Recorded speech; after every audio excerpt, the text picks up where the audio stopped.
live in interesting times.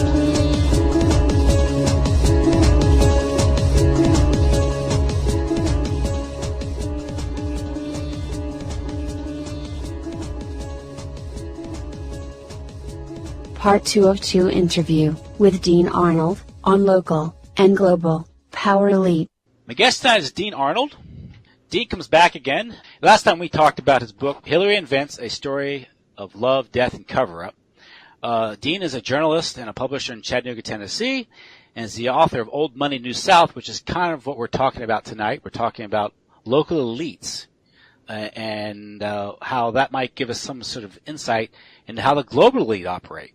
Now, every time you say Rockefeller Foundation, you could also generally say Carnegie Foundation. Mm-hmm.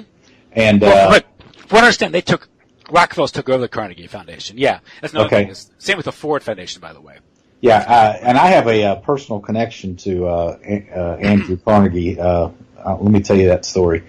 I just finished making a full feature documentary just about 2 years ago that premiered at our local IMAX theater, and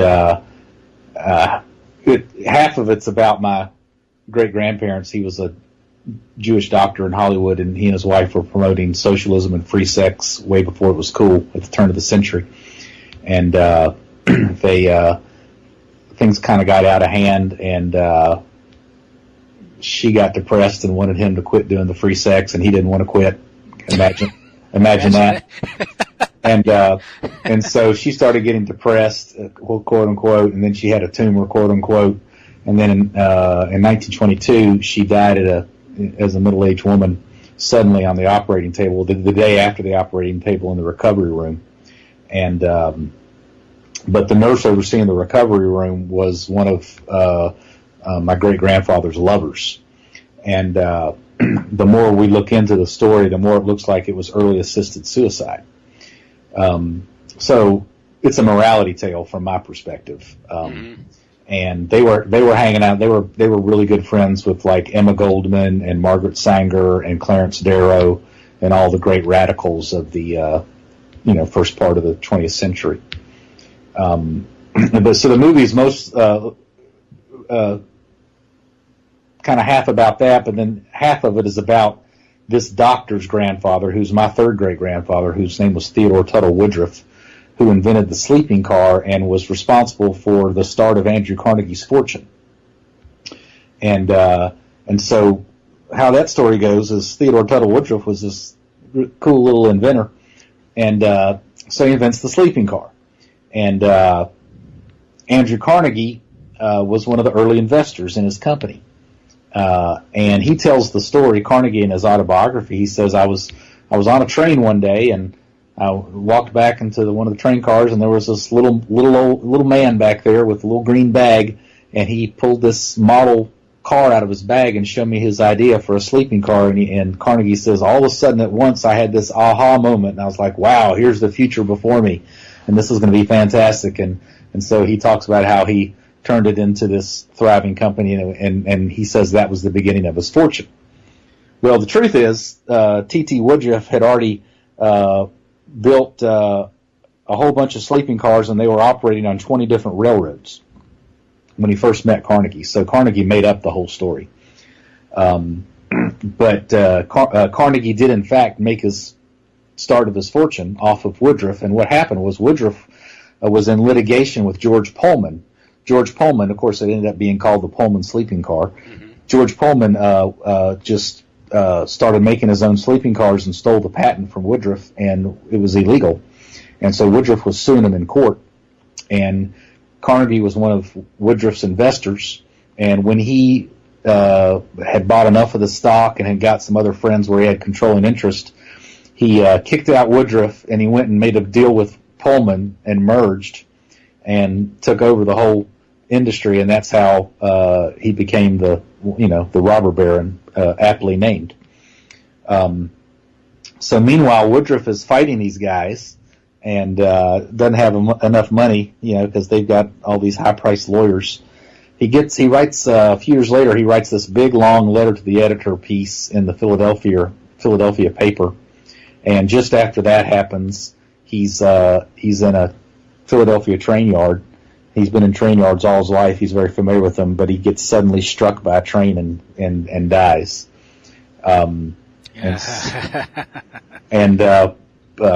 Carnegie's main biographer, the way he puts it, he says, so when this happened, Carnegie, who liked tidy endings, could move on and not have to worry anything more about T.T. Woodruff. Yep. So anyway, I have a personal connection to Carnegie and the robber barons. Well, like so, behind every fortune, there's a great crime. I think Balzac said that. And again, what it isn't to begrudge a man his rightfully earned wealth, but it sends me when you get to get that big, you have to engage in things that are both illegal and immoral, because otherwise, I think the market itself, the truly free market, it tends to militate against great concentrations and big business, unless you have some sort of like cartel situation, or you can manipulate the regulatory process, regulatory capture, and this is why big business is always like big government, because the two go hand in hand, and they both, I think, rely on ultimately crime and violence to maintain their vast size.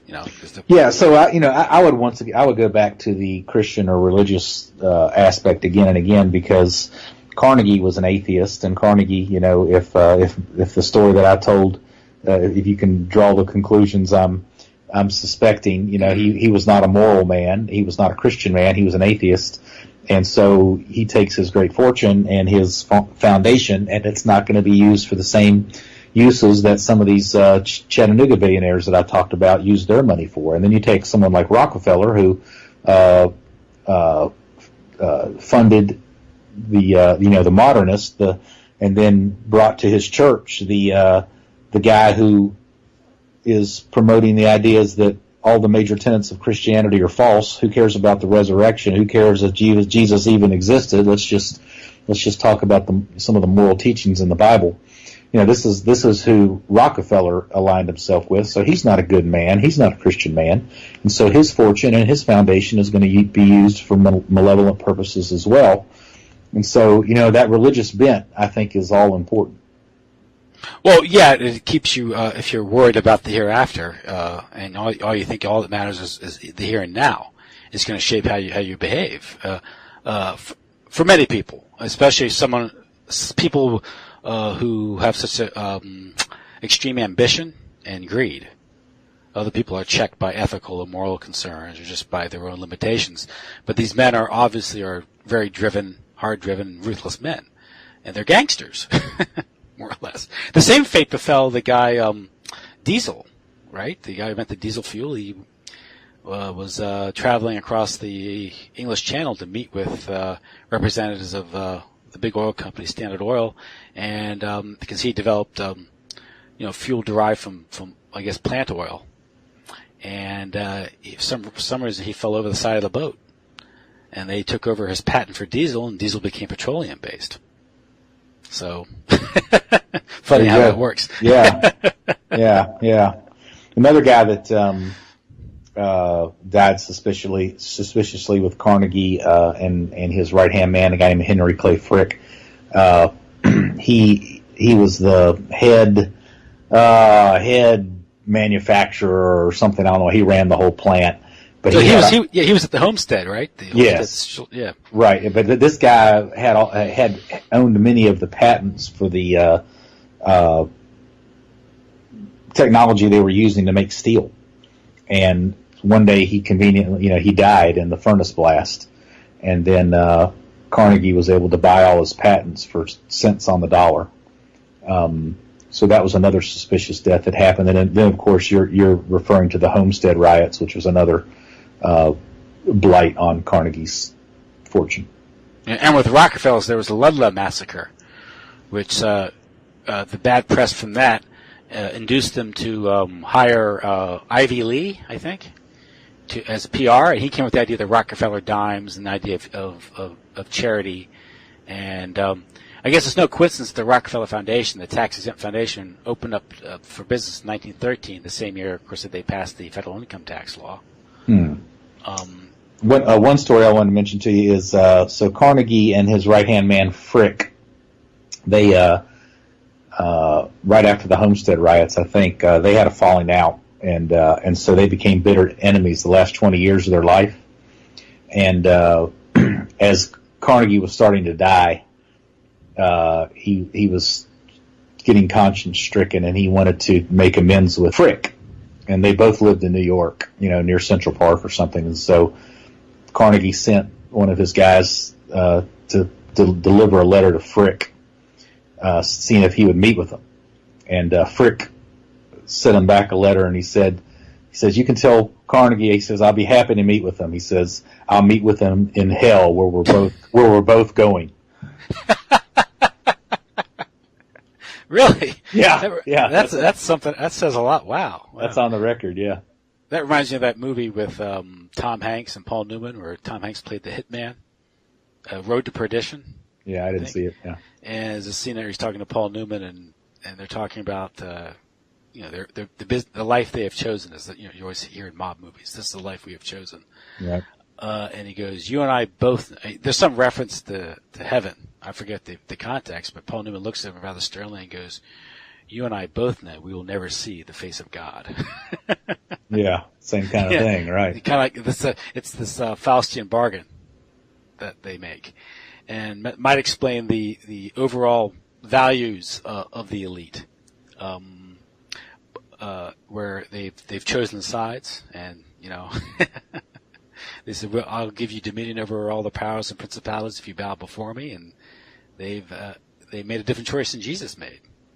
And yeah, well, getting back to the Chattanooga story a little bit, one of the interesting turns in the story with Chattanooga is, I told you about this Lupton family that was 3 generations of billionaire oligarchs, owning and making more money off Coca-Cola than anybody in the world.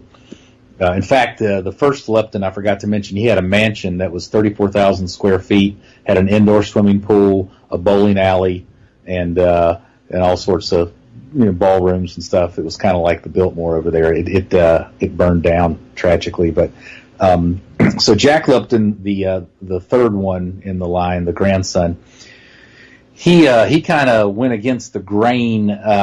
Wasn't really so Christian oriented as the rest of them, and there's this offhand mention in the history of the First Presbyterian Church that in 1967 some plaster on the roof of the church fell down onto the Lupton pew. It's just an offhand reference, just like it's some dumb church history. But I used it as a metaphor for the fact that right around that time, Jack Lupton started to show that he didn't have the same interest in Christian stuff as his forebears did and his peers did. And he took the foundation, which had been shared by Dr. Fowle, that Presbyterian pastor that would gather everybody in the room, and he became the chairman of his foundation himself. He called it the Lyndhurst Foundation, which is the name of that mansion that I told you that burned down. So Jack Lupton took over the Lyndhurst Foundation, and all the giving changed immediately. It went to all these kind of Christian charities and that sort of thing, and he immediately began funding more kind of liberal and leftist causes. And so it was one of the breaks in kind of the way Chattanooga had moved. However, one of the things he also did is he became a pioneer in blazing the trail for the renewal of the downtown and the gentrification and renaissance of Chattanooga. And so he's sort of a dual-edged sword because that was really that was a good thing. But he just kind of had some various sides to him. But so Chattanooga now kind of has the two paths. You got the conservatives and the liberals kind of battling it out at the elite level. Now, we get the issue of elite. Now, you mentioned the how they live, a certain lifestyle. I was looking at the Rockefeller estate up in New York, just pictures on the internet, and I don't know if you can live in a place like that without developing some sort of contempt or separation from the plights of the vast majority of humanity, and start to see yourself as sort of being above it all, above the fray. Again, it's hard to how does one live in such opulence and such distance from the rest of humanity and expect to have any empathy for the vast, for the unwashed masses. Yeah, I'd say you're probably right. Now, and I'll just tell you, in Chattanooga, we didn't really have that phenomenon. The elites here were a little more accessible, and they're not flying helicopters, and and they're living in a little bit more reasonable places and that sort of thing. There was a movie called A Bronx Tale with Chaz Palminteri and Robert De Niro. It's a story of a mobster who befriends a teenager, and it's one of these, I guess you could say, mythologized or you could say idealized portrayal of the mafia, of a local mobster. Nevertheless, it does show the very violent side of it and all that. But he's explaining to the teenager, the Chaz Palminteri plays the gangster, why he's a kind of a mid to high level gangster, runs his own crew.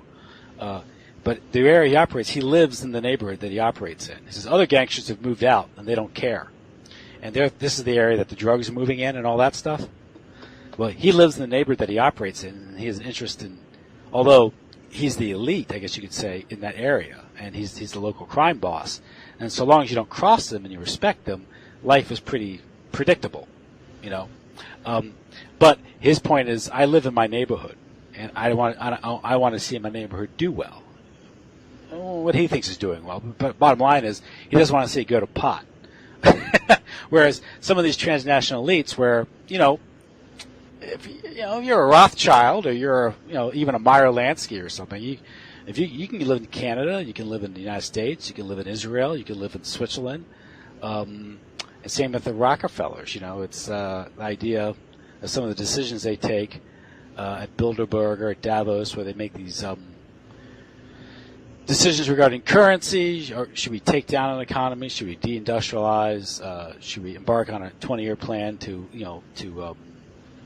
destabilize China, then industrialize it so it can become the workhouse of the world, and should we shift trade back or industry back to the United States and all this?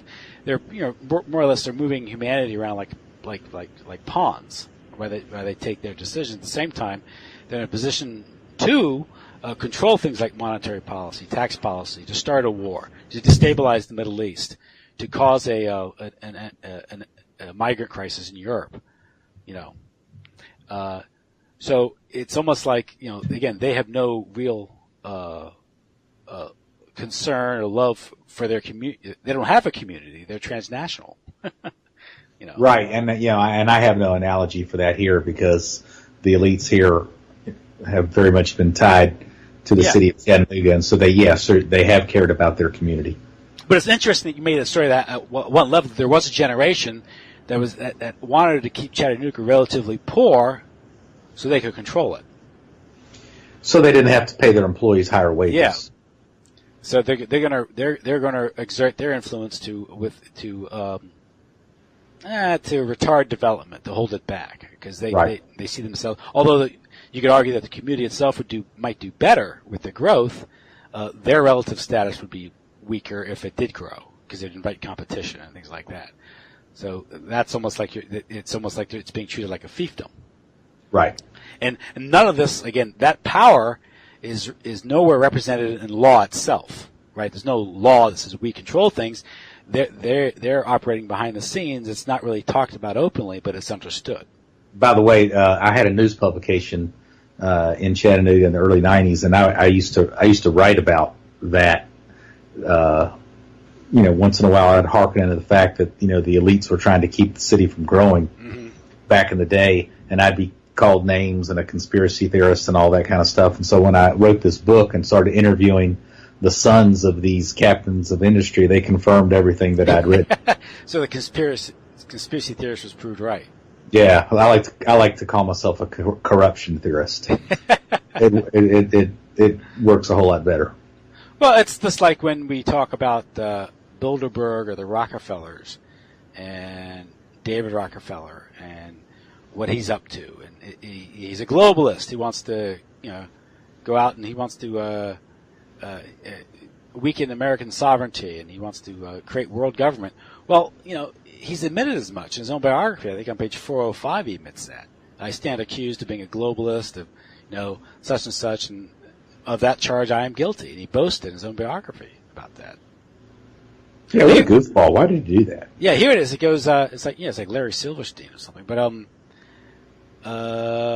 here we go. Here's the quote here. It says, we are grateful to the Washington Post, New York Times, Time Magazine, and other great publications whose directors have attended our meetings and respected their promises of discretion for almost 40 years. It would have been impossible for us to develop our plan for the world. Is that a conspiracy? If we had been subjected to the heights of publicity during those years. But the world is more sophisticated and prepared to march towards a world government. The supranational sovereignty of an intellectual elite and world bankers is surely preferable to the national autodetermination practiced in past centuries. Now that quote is so perfect. That's got to be like a fake quote. And he goes, this is on page 405. Here's the quote I was talking about. Page 405 of his memoirs. He says, David Rockefeller writes, some even believe we, Rockefeller family, are part of a secret cabal working against the best interest of the United States, characterizing my family and me as internationalists, and of conspiring with others around the world to build a more integrated global political and economic structure. One world, if you will. If that's the charge, I stand guilty, and I am proud of it. Well, there you go. And of course, the way these people operate is, if you're a Rockefeller or a Rothschilds or, you're not going to control every little aspect of politics, but you're going to maintain, you're going to exert basic control over the big issues. We can argue over trivial things, but basically the system itself is never challenged or questioned until it has to be changed on their terms. But this is how you're going to. You're going to make sure that both political parties are in the fold, which is what Kara Quigley talks about in Tragedy and Hope. The false left-right paradigm, and it's very easy to buy. If all you have are two major parties, it's very easy to buy them up, and control them. It's very easy. Once you have wealth, it's very easy to leverage it politically and amass more wealth, and it goes back and forth. Did you read that book while you were interviewing Jade, or did you just interview Jay? Oh, I just interviewed Jay. I have not. I've read maybe a couple hundred pages out of the book. Same here. To sit back and read that book, that's why Jay Dyer deserves people's support for going through that book examining the way he has. It's like that old cereal commercial. Let Mikey do it. Yeah. I joke with Jay. I said, hey, that's why I support Jay's work. I pay you $4.95 a month, so I don't have to read that tome. That's funny. Yeah, he did some movie review, some horrible movie, and I said, Jay, I want to thank you for going to see crappy movies like this. I don't have to waste my time and money. But yeah, that's one of the things that we talk about a global superclass, and for some reason people still think it's conspiratorial to think that it exists. But of course I've mentioned C. Wright Mill's book, The Power Elite, that he writes about a national elite that kind of came into the fore in the aftermath of the Second World War. But just, I guess, 10 years later, I mentioned Carroll Quigley. He wrote, Tragedy and Hope. And in that book, and Carroll Quigley wasn't Gary Allen. He wasn't he was a real scholar. He was at Georgetown University. He was the mentor of Bill Clinton. Bill Clinton mentions Quigley in his acceptance speech at the Democrat National Convention in 1992. Yeah, I think he did work for the Smithsonian Institute, for the Congress. So he was a real heavy hitter intellectually.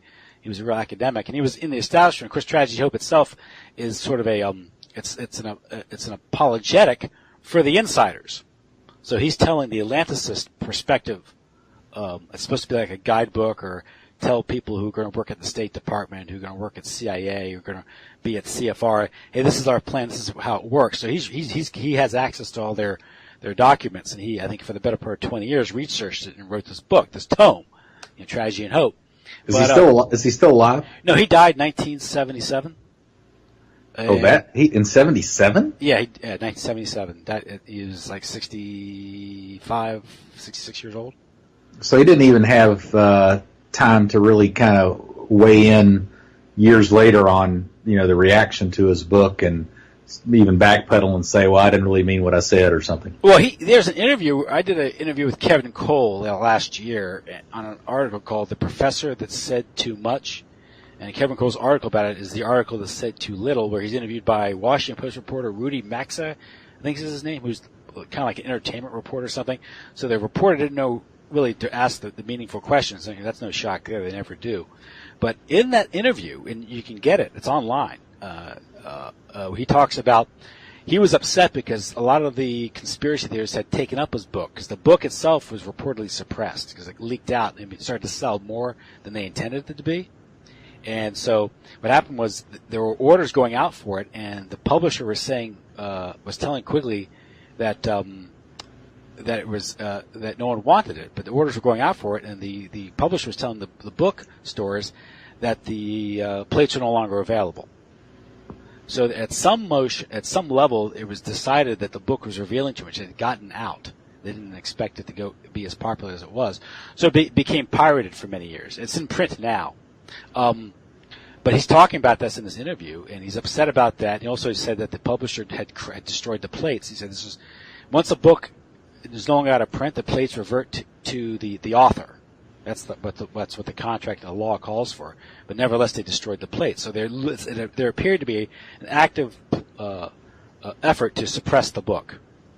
And he talks about it in the interview. Then in several points in the interview, he says, I can't talk about this now because I fear for my life, or I fear to talk about this, implying either his career or his life is in jeopardy if he reveals too much what he's talking about. So the book, although it wasn't designed, wasn't intended to be like a tell-all, or what do you call it, a whistleblower book. It was supposed to be in-house. It got out. And so it started to disseminate too much, and that's when it was reportedly suppressed. But in that interview, Quigley is fearful of some power ruining his career if he talks too much about things, and you can definitely get that sense in the interview. Like, well, who's gonna harm you if you say this? We live in a free country, right? Why would you be? I wonder if anybody has gone line by line through the early books and the late printings to see if there's any changes. I think they have. There were some prior to couples that were changed, or things lacking. But then, in 1980, early 80s, the Anglo-American Establishment was published posthumously under his direction. Yeah, apparently, he didn't want to publish till after he died, and that names names. I haven't read that book yet either. I intend to. Apparently, that's an easier read than Tragedy and Hope. But that's when it names names, like the actual people involved in this, in designing this system. Quigley himself, and this is very, he talks about, he says, during the past 2 centuries, when peoples of the world were gradually winning their political freedom from the dynastic monarchies, the major banking families of Europe and America were actually reversing the trend by setting up new dynasties of political control through the formation of international financial combines. These banking dynasties had learned that all governments must have sources of revenue from which to borrow in times of emergency. They had also learned that by providing such funds from their own private resources, they could make both kings and democratic leaders tremendously subservient to their will. And of course, if you stir up emergencies, you stir up the demand for more money. You can loan more money and you make more money. Of course, this is all based on the fractional reserve banking system and interest rates. You actually, you create money as you loan it out and you charge interest on it. And that's endless. Revolving debt. This gets bigger and bigger and bigger until you gain control of the entire economy, the global economy. That seems to be what's happened, with these families. So I don't think it's a question that this elite exists. It's a question of to what extent they control things. I think to a large extent they control the big picture. David Rothkopf wrote a book called Superclass, he says there's an elite group of about 6,000 people who control things. They go to the same schools, go to the same parties, belong to the same secret societies, I guess you could say, and they intermarry. and they control every major bank in the world. And by controlling all the economic power, they're going to basically control the political power. Now, if you think democracy really works, that's like saying my vote matters as much as David Rockefeller's. If you believe that, then you believe in democracy. Right. Yeah. Yeah, I don't know about this elite of 6,000. I mean, that's there could be some truth to that. But I don't really know. Yeah. Well, there have been studies through interlocking directorates of corporations. If you find all the major corporations are controlled by a very small group of individuals, who again go to the same parties, go to the same club, intermarry, and so there's a sort of like a breakaway civilization effect going on here. Well, maybe that could be my next book. My book on Chattanooga has this pull-out chart that shows how all the elite are married to each other. Yeah, and they're all the whole thing is completely connected. It folds out about 6 sheets, and it goes from one side to the next, around the back, all the way to the very end, and it starts and ends with the same people. Mm-hmm. So they're all connected somehow. And there's always been, we heard those rumors that Bill Clinton is actually with Rockefeller's illegitimate son. Yeah, I've heard that one. Yeah. That's not, that's a possibility. He got around. He was the governor of Arkansas. I can see that, but but it goes way back. I mean, I was reading, what was it? It was Commodore Perry, the guy who opened up Japan to the west with his gunboats in the 1850s. Yeah. Well, his daughter was married to August Belmont, who was the Rothschild agent and reportedly illegitimate son of one of the Rothschilds. So again, and of course August Belmont was the one that advocated. Didn't he want to start the Manifest Destiny and all that? And so a lot of that was urged on by the banking families, the Rothschilds. And there's also some question of whether the Rothschilds were behind aggravating the fissures between the North and the South to precipitate the so-called American Civil War, because they anticipated Lincoln borrowing money to pay for the war. Well, I'd heard that the rumor that Hitler might have been a Rothschild, but so you're telling me that Lincoln might have been a Rothschild. Oh no! There was Lincoln. I'm playing, having fun. But I thought the Commodore Perry link to the Rothschilds was rather interesting. Direct link. His daughter married into the Rothschild line, and he's over there opening up Japan. And that would factor big into what was going on in Asia in the 20th century, because Japan itself was a sort of a closed feudal society until the gunboats showed up, and they saw what was happening in China, and they knew they had to modernize, and they modernized, and they became, for the better part, I guess, of 30 years, they were kind of the Anglo-American cat's paw in Asia until they got too big for their britches, and came up with the idea of Asia for Asians, and that's when when America went to war with them. All of a sudden, Japan, was an imperialist, and you know how the English and the French and Americans hate imperialism. So right, that's right. I think there was one Japanese diplomat when FDR was putting the pressure on Japan for its policies in Asia. Said, just when we learned to play poker, they changed the game. They changed the game to bridge. So it's like, So I thought that was a good pithy way to put it. Hypocrisy of it all. So, so I think the big difference here with the global elite, I think what you're telling is, again, with Chattanooga, you have they're local, and they probably they have a sense of proportion to things as of their Christian faith, and so they're morally inhibited, and they have perhaps a Christian sense of charity and decency about them, despite their vast wealth. Right. Whereas I don't think if you look at the global elite, whether it's the Rothschilds or the Rockefellers, or the DuPonts, these characters, is I don't think the entity they worship.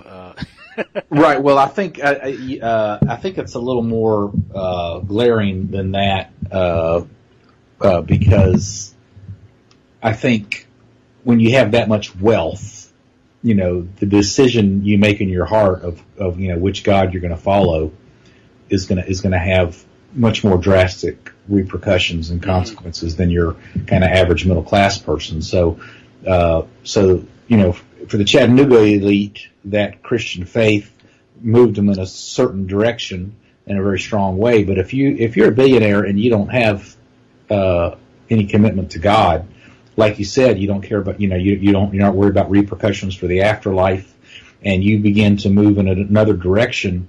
And the human heart, if you're a conservative and you're have a Christian worldview, the human heart kind of bends towards evil if it's not redeemed and constrained. And so when you've got that, when the resources are that large and you can just do anything that your heart desires, and the heart tends to move towards lusting after anything that comes across its path, and then it lusts after power, then making that choice in your heart, it really has major consequences for moneyed elite. Mm-hmm. Yes. And, well, again, getting back to the, it's, once you reach that level, I think you start to want to, become your own God. And you get that with transhumanism, I guess, today. With a lot of the elites apparently are looking into things about life extension and this guy, Google and Ray Kurzweil, uploading your consciousness or your maybe they wouldn't call it a soul, but they call it consciousness up to some supercomputer where you can live forever, And so I think with vast wealth and vast power, not only do you become incorrigibly corrupt, you also go insane.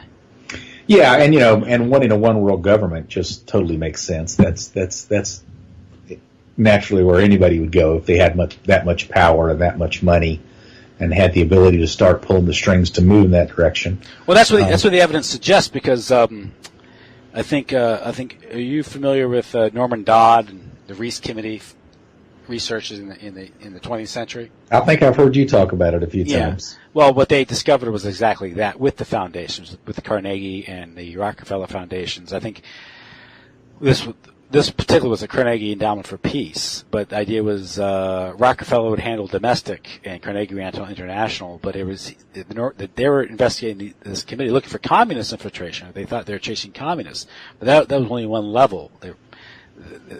Really was happening with what Norman Dodd uncovered. He sent the investigator Catherine Casey, I think was her name, to look at the minutes of the Carnegie Foundation, and for looking for subversion. What are they doing? She was like, well, the Carnegie Foundation, these foundations are charitable. Her attitude was, they do great work. What am I looking for? But she went up, she was skeptical. But I guess out of, maybe it was a mistake, but they gave her full access to the meetings dating from 1909 up until the present day. And what she uncovered, she lost, she had a nervous breakdown because there was such a, it was shattering her paradigm, how she thinks how the world works. But what she uncovered was a plan to fuse, one thing was to subject the country to a series of shocks and conflicts, particularly wars, to fundamentally change the country, to collectivize it.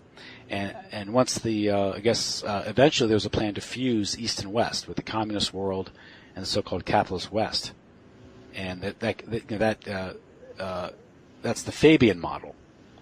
But she uncovered this plan, and this is through the foundations, through their control of the arts, through education, through the CFR, and the CFR is a good example of how it's done. It gives you the mechanics of how, how public discourse, how policy is controlled, all behind the scenes. What year was this that Dodd? This was the 1950s. But her research dates back as far back as 1909, when discussions of war. Sure, yeah, but this is the 50s, and Dodd was a congressman? Dodd was the investigator of the Reese Committee. Reese Committee was a congressional committee looking into the foundations because they're worried that they were been infiltrated by communists. And again, what they were identifying was sort of this transnational, international conspiracy that they identified. They might have first thought it was communist, like what McCarthy was onto, but it was something much more deep, much more sinister, really. because what's really onto was ultimately, what they're ultimately onto was the round table plan, Right. which I mentioned to. I think I talked to you in my interview with you about the fusing of the reconquest of the United States, the reincorporation of the United States, the ambition of Cecil Rhodes to create a global empire controlled by the English-speaking peoples under British tutelage. And that's what the whole ambition of the Rhodes Trust.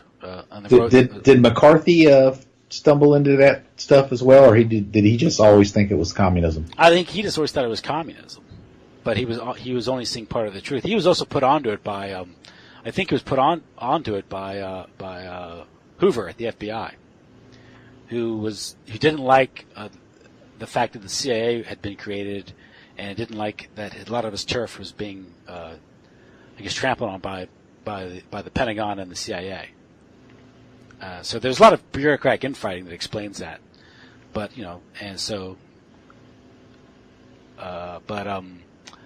and Quigley talks about that, because I was talking to Jay Dyer about that, about a lot of the communist cells were simply fake, put out in the news to create fear. Some were real, like the green glass circle. That's what the Rosenbergs were part of. But I've interviewed like the Collins brothers about atomic weapons, and how proliferation was actually desired by the elite to create global fear, to create the pretext for global government. Yeah. So things are very different than they appear. Yeah, creating the cells. That's some things never change, do they? Yeah.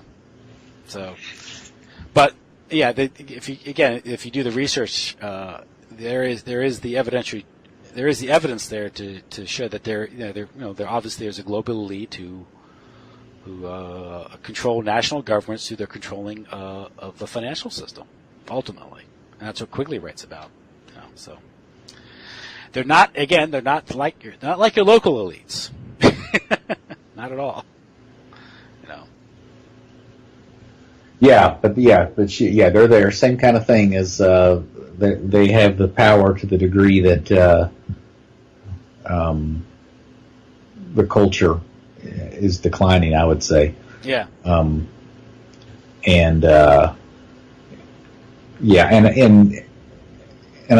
what you said about how they're sort of at a higher level, so you can buck the system and cross them in certain ways on lower levels, fighting communism, so to speak. But if you start cracking the code at a higher level, you're not going to last long. Yeah, you can go so high, and as long as if your activism is within the system itself. I mean, you left or right, and as long as this is your infighting, your criticism is occurring within that system, they can tolerate it.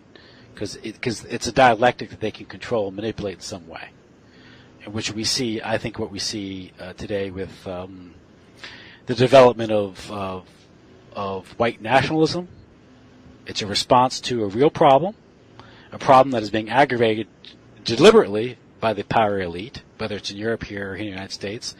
Demographic warfare, population disruptions, and you can sit back and create an arena for fighting and just watch everyone duke it out, and out of a chaos order, right?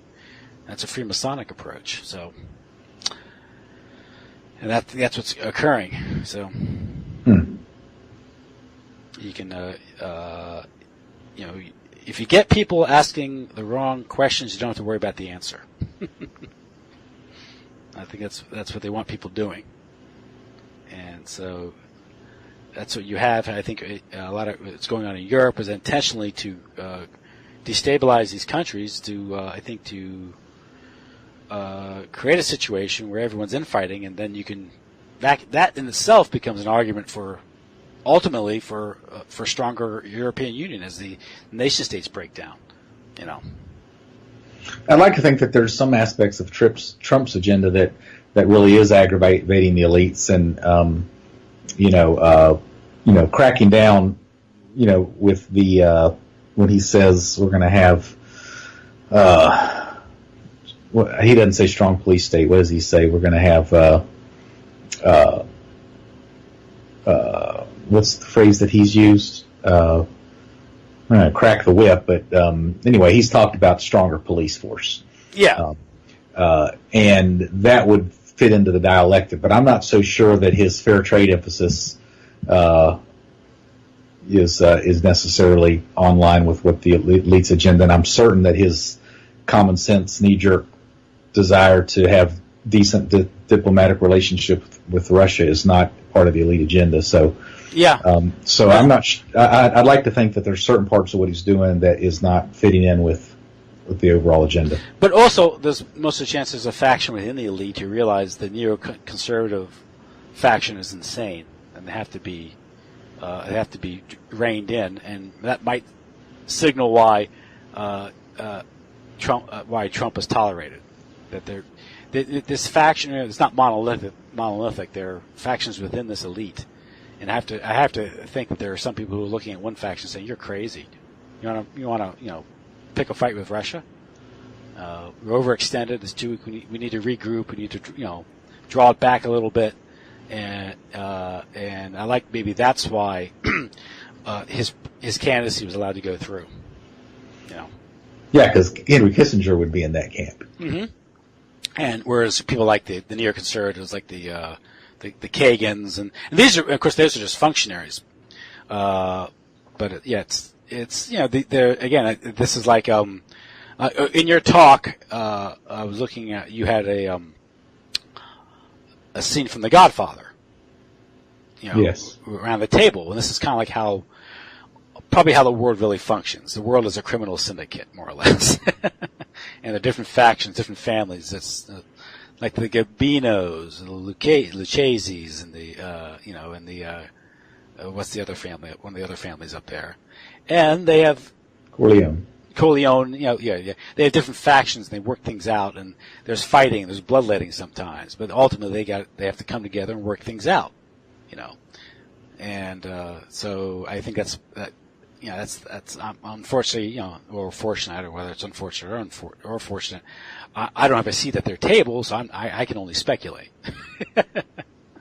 with the information that I have at my disposal.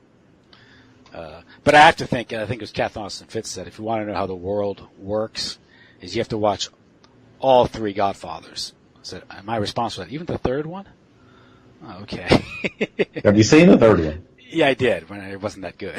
Yeah, that was my favorite. Okay. But it was.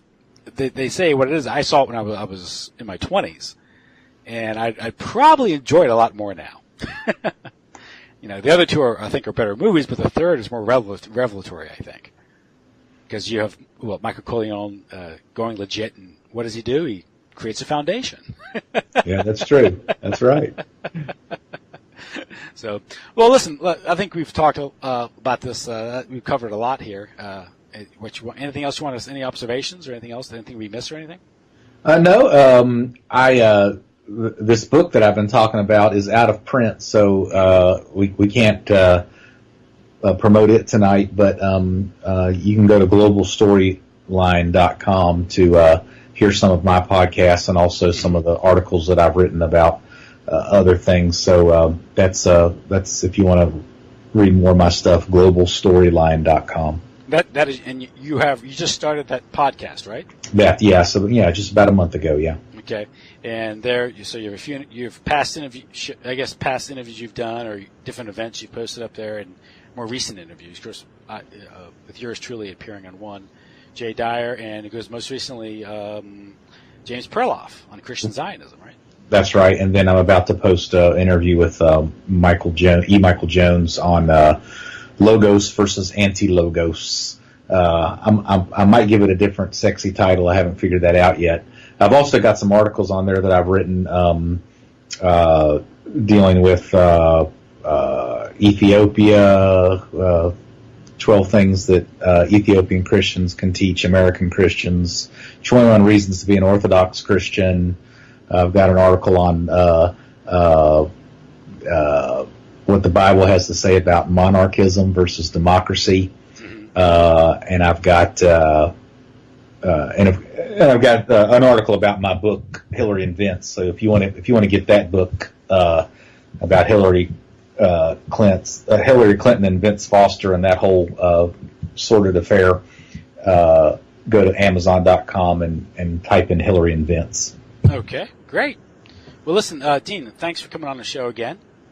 Always fun. Yeah, so maybe we'll talk again soon. I know that if you write more about one of these days, I'd like to talk about monarchy and democracy. And I know that's an interesting talk right there, because we're trained to think, of course, democracy is the pinnacle of, I guess, political civilization. Now, that's what we all need, but in reality, it's I think in the final analysis, people were much freer under monarchies than they're under or Masonic or republics or democracies today. Yeah, no, that'd be a fun one to do. I'm not an expert on monarchy. I wrote a long article on what the Bible has to say about monarchy versus democracy, so I can talk about that. But maybe bring in a third person who has more of the political governmental angle, and it'd be fun. Yes. So, well, listen. Thanks a lot, Dean. Okay. I'll let you go for the night. We'll talk. And I know we had some technical difficulties with the recording software earlier. I'm sorry about that. Now, you recorded this too? I've recorded it.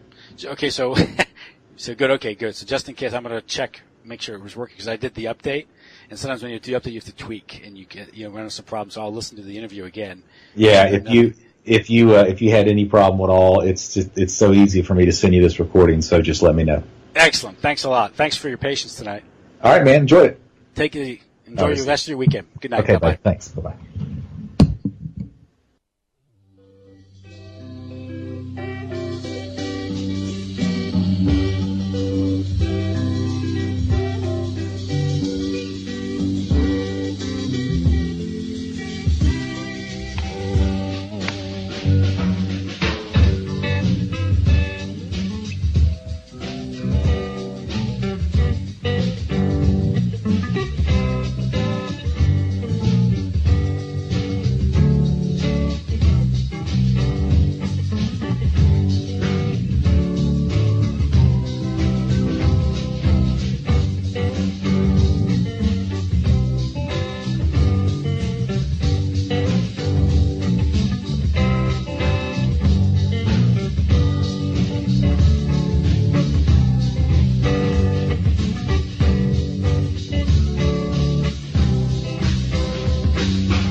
Anti-Media Radio with your host Nick Burnaby here on UCY.tv.